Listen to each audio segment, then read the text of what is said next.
Give me 5 minutes and I will share something about life, God, and the Bible. God has raised this Jesus to life, and we are all witnesses of it. Exalted at the right hand of God, he has received from the Father the promised Holy Spirit and has poured out what you now see and hear. Acts chapter 2, verses 32 to 33.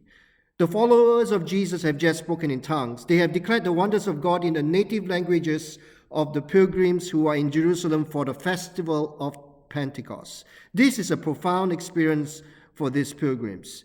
They have never heard God speak to them in their native language before. God speaks to them in their own language.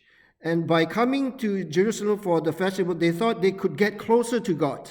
Now it feels like before they can even go through the rituals of the festival of Pentecost, God speaks to them. God tells them that he is with them. God tells them that he is saving them. How does God speak to you?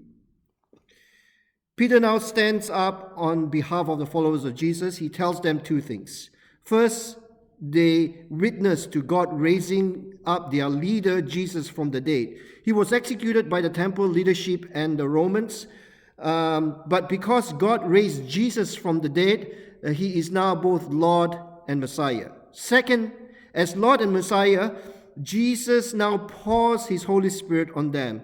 This Holy Spirit empowers the followers of Jesus to declare the wonders of God in their native languages. God makes himself known by pouring his Holy Spirit on them all. How do they continue being in touch with Jesus, who has poured out his Holy Spirit on them? Peter says this, "Fellow Israelites, listen to this. Jesus of Nazareth was a man accredited by God to you by miracles, wonders, and signs, which God did among you through him, as you yourselves know." Acts 2, verse 22. Peter tells all these pilgrims in Jerusalem to listen to Jesus. God now speaks to Israel through the Lord and Messiah, Jesus. This Jesus has poured out his Spirit on all of them. This Jesus wishes to continue speaking to them now. Will they let him? Will they listen to Jesus? Right now, as we face this COVID-19 crisis, there are so many voices to listen to. As I look at the entries in the Facebook, everyone is trying to share their word of wisdom or profound picture or health tip. Don't get me wrong. You need to make sure that you're doing the right things to protect yourself and your loved ones.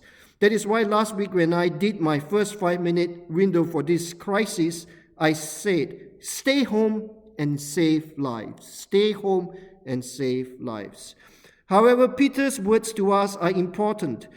Even after this crisis is over, what are his words? Listen. Listen to Jesus. You remember that Peter denied Jesus 3 times just before Jesus is executed.